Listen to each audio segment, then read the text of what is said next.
Our channel is mostly devoted to the strategy genre, and we love to read, research, and analyze wars and battles of the past, tactics and strategies used by the generals, the ways different army units interacted and fought, wars and peace treaties that shaped our past and present. So, inevitably we decided to start a documentary series on the most interesting wars and battles of the past.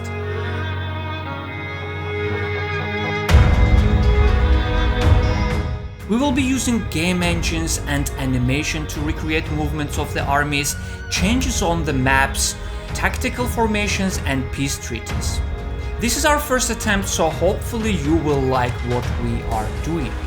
Any critique, questions, and suggestions are more than welcome. Welcome to the first edition of Kings and Generals. Today we are going to see why and how Roman Republic and Seleucid Empire clashed during the Syrian War. Rome, that became known as an eternal city, was founded in 757 BC in the central Italy on the banks of the river Tiber. Creation of the city is surrounded by the legends, with ancient authors claiming that it was founded by the descendants of the Trojan prince who escaped during the razing of his city by Achaeans.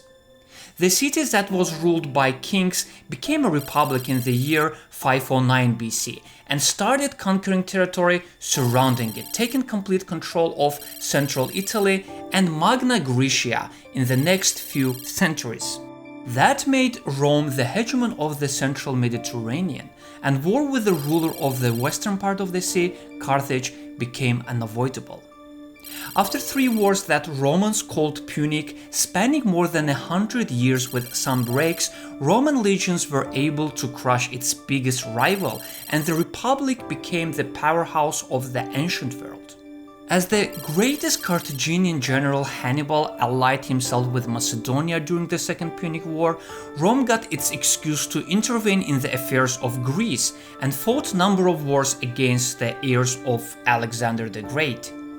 All that empire building always ended up with Rome facing the strongest neighboring states, and its intrusion into Greece didn't sit well with Seleucid, and 2 empires confronted each other in the beginning of the 2nd century BC.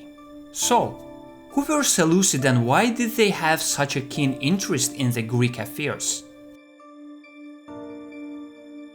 After the king of Macedon, Philip II, bound all of Greece to his will in the 4th century BC, his son Alexander III, who later was known as the Great, started a war against Achaemenid Empire. Alexander was able to conquer the largest state of its time and build his empire in just 5 short years. His death in 322 BC effectively ended his empire, as it was divided among his generals, Diadochi, who fought countless wars between them and were still fighting across Alexander's domain stretching from northern Balkans to the Central Asia. Eventually, one of the generals, Seleucus, was able to take control of a vast territory stretching from Iran to India through conquest and intrigue, and founded Seleucid Empire in 312 BC. His heirs were able to increase the size of the empire by conquering territories of the other Diadochi in the Anatolia and Levant. New Seleucid ruler Antiochus III the Great entered an alliance with Philip V of Macedon in 203 BC, but didn't help him against the Romans during the Second Macedonian War, instead concentrating on conquering territories of the Ptolemaic dynasty of Egypt in Syria and Asia Minor. After Rome defeated Philip V, they declared a new policy titled Freedom of the Greeks and pulled out their forces, as they thought that the eastern flank of their empire is secured because Macedon would be too weak to create any problems. However, that left a power vacuum that Antioch decided to exploit. As Rome's greatest enemy Hannibal joined Seleucid court, rulers of the Eternal City became aware that they have a new dangerous rival in the east, and they pulled their forces from Spain and Gallia in order to protect Italy and have a force at hand. Aetolian League, which were allied with Romans in their war against Macedonia, wasn't comfortable with the growing Latin influence in Greece and were close to joining forces with Seleucids. Romans used this tension as an excuse to station few legions in Greece, and these legions quelled anti-Roman Sparta in 195 BC. Antioch continued instigating the fear of Greek city-state that Rome is going to invade them completely, and in 192 BC, Aetolian League invited Seleucid leader to Greece as a liberator.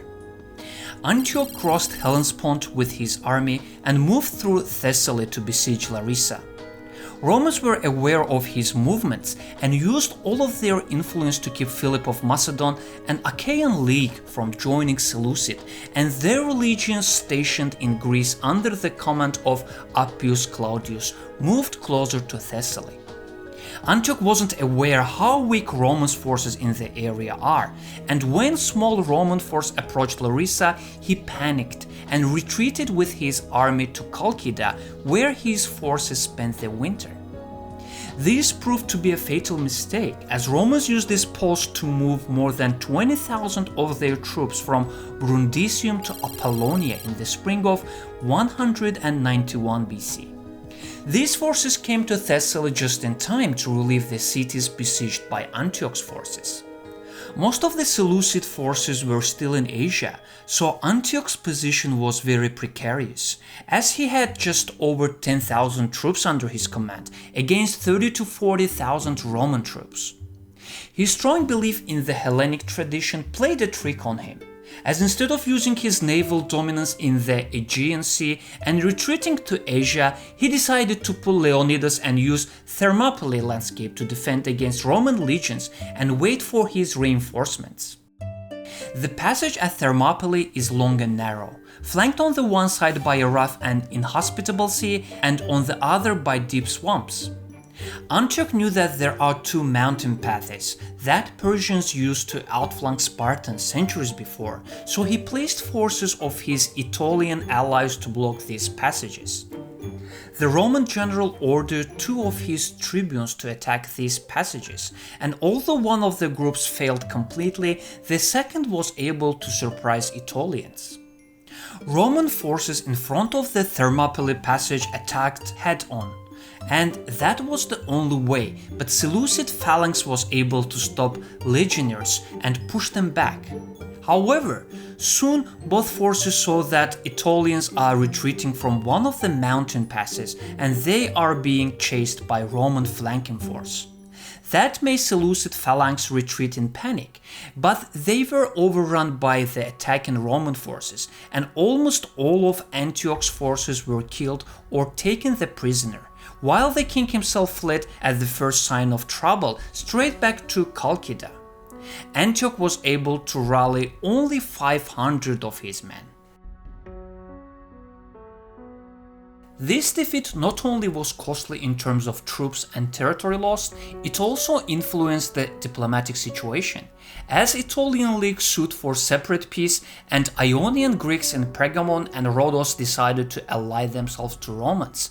This proved crucial as subsequent naval losses to Rhodians in Eurymedon and to the allied Roman Rhodian fleet in Maianesis completely negated Seleucids' ability to attack Greece or Italy, while Romans and their allies now had all the initiative they needed to launch their offense. We don't know much about two naval battles of this war, but one interesting tidbit concerning Eurymedon was that Hannibal led Seleucid fleet in this battle. So, the very last battle of one of the greatest generals of the antiquity was not on land, and he actually lost it. Romans pressed their advantage and their army led by Lucius Cornelius Scipio and his brother, another hero of the Second Punic War, Publius Cornelius Scipio Africanus, crossed Macedonia and Thrace into the Asia Minor in 190 BC. Antioch tried to negotiate peace, but Roman demands were so outrageous that he had no other choice than to fight. Seleucids still had a strong army, and they were looking for the suitable battlefield. So Antioch retreated slowly to the southeast and encamped in Magnesia, which is near the modern-day Manisa in Turkey. Roman forces approached Seleucid camp in the middle of December, and for a week two armies were posturing by getting into formation in front of their camps to get a more favorable position for the forces they had at hand. All that posturing gives us a great opportunity to talk about the forces of the two armies and historical sources for this battle. History almost always is written by the winners, and this war was no different. Roman historian Livius and Greek historian Appian are two main sources describing this battle. According to their depictions of the battle, Seleucid had more than 70,000 troops, including 12,000 cavalry and 54 elephants, while Romans and their allies from Pergamon, Macedon and Thrace amounted to 30,000. This makes very little sense for Romans, as nothing were forcing them to fight this battle against the army double their size, and it's clear that they were looking for this engagement. Obviously, it's a long and contentious debate, but most modern historians agree that Romans like to exaggerate the numerical superiority of their enemy to underline the bravery and prowess of their legionaries. So the numbers presented by Livius and Appian should be taken with a grain of salt, and contemporary historians tend to think that the number of troops should be similar, with both armies having 50 to 60,000 warriors. The battle took place on the 22nd of December of year 190 BC, to the northwest of the city of Magnesia between the rivers Phrygius and Hermus. Seleucids had Hermus to their left and Phrygius to their right.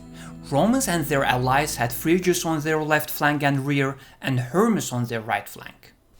Roman center and left flank mostly consisted of the infantry, with just a few cavalry squadrons on their extreme left flank.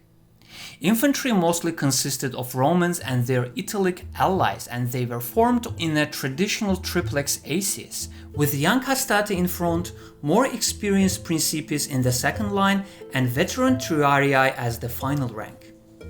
The right flank was manned by Rome's Hellenic allies, and consisted of Greek peltasts and massive cavalry. Romans had 16 African elephants, but their generals decided not to use them, as they were smaller and less aggressive than Indian elephants of Antioch. The Seleucid center was built around 10 units of traditional Macedonian phalanx and 2 more units of Galatian allies, with elephants between each of these units.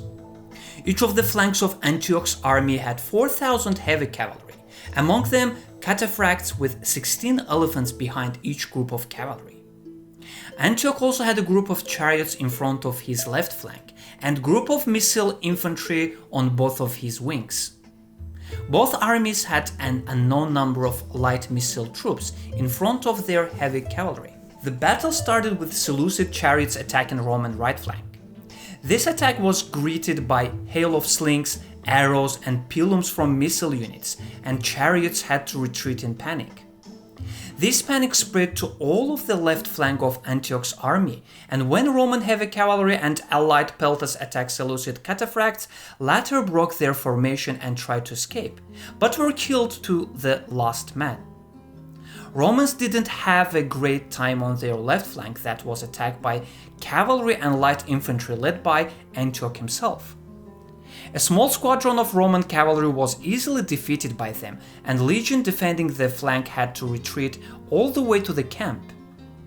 Here legionaries stopped their retreat and reformed their lines as they received some reinforcement from the Macedonian allies defending the camp. Although camp itself was overrun by the Seleucid light infantry, legionaries held their position and stopped Antioch's attack. In the center, Roman light missile units won against their counterparts, who had to retreat behind the phalanx line. Unfortunately for the phalanx, it lost the cavalry support on both flanks and was soon surrounded. Antioch's attack on the Roman camp proved to be a mistake, as he wasn't able to protect his center's rear and wings. All the warriors within phalanx were disciplined and tried to retreat to their camp. They were soon overrun by attacks from infantry, cavalry, and missile units. Antioch's attempt to help his center came too late, as Romans were already attacking the Seleucid camp, and he fled all the way to Sardis. Seleucid lost more than 50,000 troops in this battle, with Roman losses being less than 1,000. Antioch lost his ability to wage war against Rome and its allies, and had to sue for peace. Treaty was signed in 188 BC in the city of Apamea. Antioch had to pay 15,000 golden talents. This is equal to more than 20 billion US dollars in today's value. Seleucids had to give away all of their holdings in Asia Minor, and Taurus Mountains became the new frontier. Their lands were mostly divided between Pergamum and Rhodes, and Rome didn't acquire any new territory. Antioch and his descendants were also forbidden to fight any war in Europe and in the Aegean Sea region, and their navy was limited to only 10 big ships. That treaty weakened the Seleucid in a major way, and they never returned to their former glory. Their weakness left a power vacuum which was filled by future Roman rivals Pontus and Parthia. This was the first episode of our documentary series Kings and Generals. We really hope that you enjoyed this video, as we put countless hours of work in it. If you like this video, you should subscribe to our channel, as in coming weeks we will have a documentary covering Mithridatic wars between Rome and Pontus that were one of the result of the Syrian War. Thank you for watching, and we will catch you on the next one.